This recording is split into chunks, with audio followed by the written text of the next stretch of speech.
Mouse P.I for Hire is a game that finally released on April 16th, 2026, by the way. I bought my copy on PS5 about a week ago at the time you're seeing this video. And while I haven't beat the game yet, and I still plan on doing a full review of the game whenever I finish it, I want to do a smaller video about the game so I can get my love out there for it. So let's go. So this game, like I said, basically released 2 weeks ago for the low price of $30. Holy shit, that's a steal. I know it's still kind of a higher price, but for a Doom set in the 30s, trust me, this price is worth it. From my knowledge, a lot of the animations and artwork in this game are hand-drawn. No wonder it took like 3 years to make this. With my little research, it was announced in 2023 to be worked on, but I also heard this started being worked on in 2022. Whenever though, it took them a long time to make this game, and for good reason. I would rather have a game that has a lot more care into it than a quick buck, like a Ubisoft game. I don't like hating on Ubisoft, even though they deserve it, because they made one of my favorite story games ever, Watch Dogs. But stuff like early Assassin's Creed were fine, but rushed to hell to be out on a yearly basis. Back to the mouse, with the game having a 20-hour runtime, that's like the length of a Ubisoft game for half the price. Mind you, I told you it was already $30, which is a steal. But there is some issues in this game, but not very much. Another thing I've been doing with this game, as much as it pains me, trying to avoid stuff, whether it's other commentaries, reviews, walkthroughs. I've been trying to stay blind to this game, and that helps my view on it more. Like, I audibly groan if I have to look up something, and I only had to do that twice. The first time, it was like to make it out of this like one area I could not figure out what to do. And this area, I'm gonna go off script, it didn't fully give me a hint, even though I kind of should have figured out like by pressing random button stuff. Should I have done that? Yeah. Did I do that? No, not until I watched a review. But the other thing was how to deal damage to this one boss, where it was like, it showed me on the screen, toggle your flashlight to deal damage to this ghost boss. I just completely ignored that. And while I don't mind looking up stuff, I'm still mad at myself I didn't figure this out, because not everything is told to you on this game. Some of it is, and some of it isn't. And honestly, on a medium difficulty, I don't mind if some stuff is not told. I will say it gets annoying at times, like some of the fights and stuff while on medium difficulty, but that's besides the point. I do like difficulty steps up a bit throughout the game. Like, the game's not a whole cakewalk.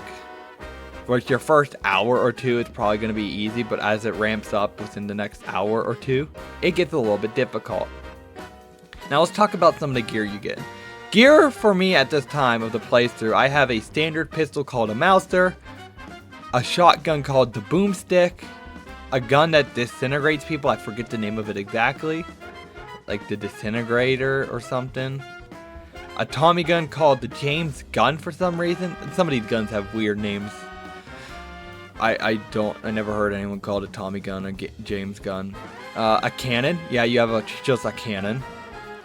A double barrel shotgun called the Kiss Kiss, which is just like a dub shotgun for Fortnite, but shoots people on fire. So the Disintegrator, like I just talked about, I didn't mention what it does. When you shoot people, it just turns them into bones. So like the Kiss Kiss that just turns people into fire, this one turns people into bones. And of course, along with your mass array of guns, you also have some melee combat.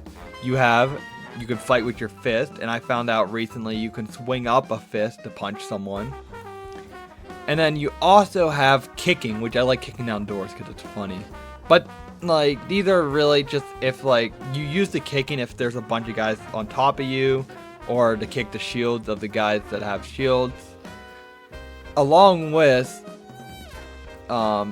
you really won't have to rely to melee combat as much. In the early game, a little bit, yeah, because you don't have as much weapons and stuff. But there is, like, ammo everywhere around the fighting areas, I noticed. And then also going to the shop at the beginning of the game, not beginning of the game, but when you're in your, like, little hub area, I guess you'll call it, you can just snatch up ammo real quick. And it gives you enough until you can find some more. Also, yeah, you have dynamite. And you can die a fair amount in this game, but it's also not like a huge issue because there is a lot of heals around the area. So like in these, like there's little med kits on the walls that are in white, but you also have these like bottles that I'm guessing is supposed to be a quote unquote whiskey reference. It's a teen rated game, so I'm not expecting them to say alcohol and stuff, even though they have bars. Yeah. Now what about our enemy types? So enemy types in this game are, there is like 4 to 5 groups. You have the tiny ones, they're called the shrews, that can be easily killed with one shot or a kick. And then I'll mention this later on, but I forgot to mention that early in this part, you also have the tiny shrews that fly around, like in a helicopter type thing. And those can be killed the same way. I think they shoot you too a little bit. And sometimes the little shrews that you kill, they'll try to throw bombs at you, so be careful of that, because it will take you some damage if you kill them with the bomb. Oh yeah, should mention this real quick, I forgot to mention this in the fighting part. There's these barrels that are around the area that have either disintegrate, fire, or ice. And I barely used them that much, but they are nice for when there's big groups and you can get combat off and stuff. Back to the enemy types, there are medium range guys, and these guys could be a little bit from easy to hard to kill. And there's 2 types. There's ones with guns and one without guns. And these guys can be killed with a headshot easily. One shot off the head and they die. Or you can just shoot them multiple times to kill them. And then you also got the big buff guys that take multiple shots to kill, and you can't shoot them in the head. So yeah, that's pretty much your enemy types.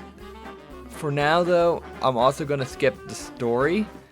I'd rather wait till I do a full review of the game, whether that comes out in May or June, because I'm already busy working on a May video project. And then June has a little video project, so it could come anytime. But I'm still playing through the game. I'm trying to get it done. But I do want to shine light on the voice acting. Let me tell you, the main voice actor is the guy who plays Jonesy in Fortnite. I already knew that going in, Troy Baker was going to play him. But you cannot tell it's Jonesy. Well, maybe a little bit, but not fully. It was the last stretch, and I was starting to get serious deja vu. Now, where did that bastard go?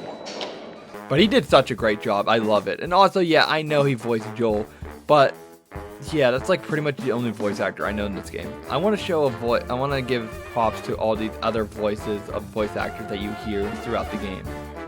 Bow, Wanda, care to toss me a cheese crumb? Or are we doing our usual tug of war? I can give you more than a crumb, Jack. I can give you a magician. Well, there's another issue I wanted to talk to you about. See, the shoes. Ah, hell, Cornelius, not you too. That little notice you posted. Banging genius. What kind of talk is that even? It's about gun tuning, dummy. Yeah. It's a what? Bang! Ballistics, augmentation, and noteworthy gains. More bullets, better aim, you know? Miles Curd, big Mouse Party spokesperson. A pleasure. That's Mr. Curd. Let's act like we weren't raised by shrews. Now, if you'll excuse me, I'm in the middle of... So, any progress on the case, Monsieur Pepe? Yeah, and it reeks worse than the brie I left sitting in the fridge. I don't see a fridge. Exactly. But I did cross paths with Mr. Curd. And? Sup, Jack? Need a drink? Make it a double, John. I got a new case, courtesy of an old friend.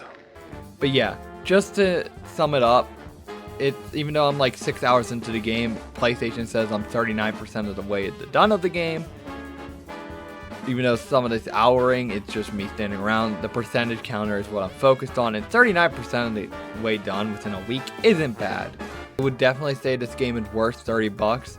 Could be even more, especially if you like games like Bendy or Cuphead, or just in general, Doom, because that's pretty much what's inspired. It looks like Doom, like gameplay wise, mixed with Bendy and Cuphead's art style. So yeah, nothing else for me to say here. Like and subscribe, and I will see you guys in the next one. Wake me, I love you some more.